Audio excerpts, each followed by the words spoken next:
psycho killer. Qu'est-ce que c'est?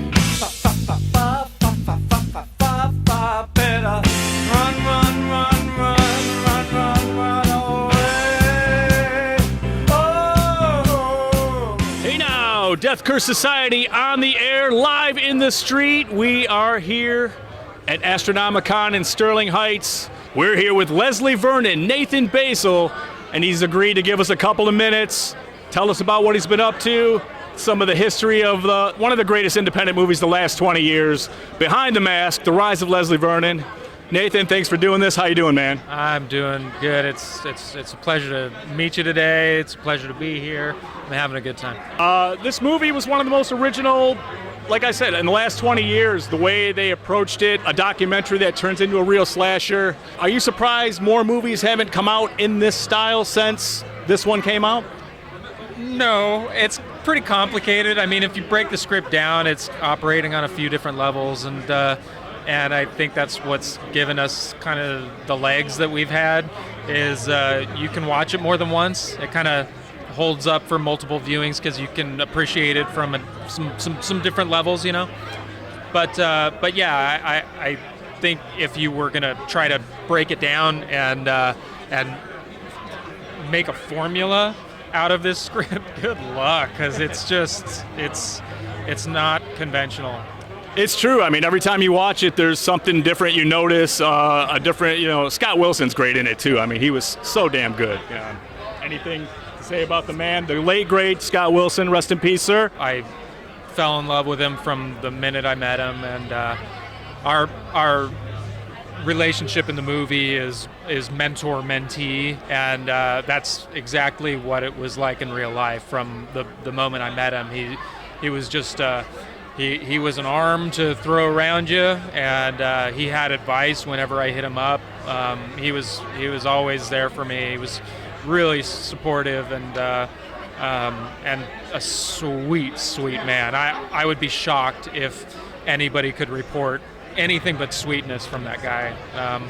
I mean, he had some ribald humor too, but he was just a sweet guy. You also had some screen time with the one and only Robert Englund, and any stories to share with that? How much time do you have? the guy is. Give us one good one. So the greatest moment for me, his role hadn't been cast when we were already on location. We were shooting the thing, and we had found out that Robert Englund was doing the role of Doctor, basically the Dr. Loomis character in Halloween, right? Freddy Krueger is playing Loomis in Halloween, right? Crazy. So on top of that, all of his just what Robert Englund is, he brings that authenticity to any project that he's working on, and that's all his hustle, his hard work, his legend. He brings that to any project that he's working on, right? So he's off right off the bat, lending us credibility. For us, what are we offering him? He stuck around after his first scenes on his first day of shooting. I think probably to see what he'd gotten himself into. Right. And the scene that he's watching is up by the van, where we're having a tense moment between Taylor and I, and he's sitting around watching, and he's kind of doing this. And he comes up after a few of the takes. He comes up and he says, "Has anybody ever told you remind them of a young Anthony Perkins?" And I was like, "No, but thank you." And he's like, "No, what you're doing is fantastic. And with that, I felt like, okay, I can do no wrong. I've gotten the blessing. It's official. All I got to do now is just take the ball and run with it. And that's basically what we did. All right, so let's build on that. So what did you bring to this role as a slasher, a wannabe icon slasher? What did you yourself bring to this? Fortunately, a lot of the movie is like a documentary. 2/3 of the movie is a kind of documentary-style mockumentary. And in those parts, most of what I'm doing is just being me, and being kind of silly and having fun, just goofing and whatnot. So that was great to have an opportunity to do that. But when we switch over into the kind of 35 millimeter format, things get really serious and brooding and all that. For that, anybody could have been wearing that mask. Sure. Anybody could have been, doing all that stuff. It was me, I insisted, no stuntmen, no stunt doubles. Hey, I want to. You got the eyes in there, man. That you can see, and it comes through. for Yeah, sure. some of it, yeah, it does. And I know, and that is meaningful to me. What I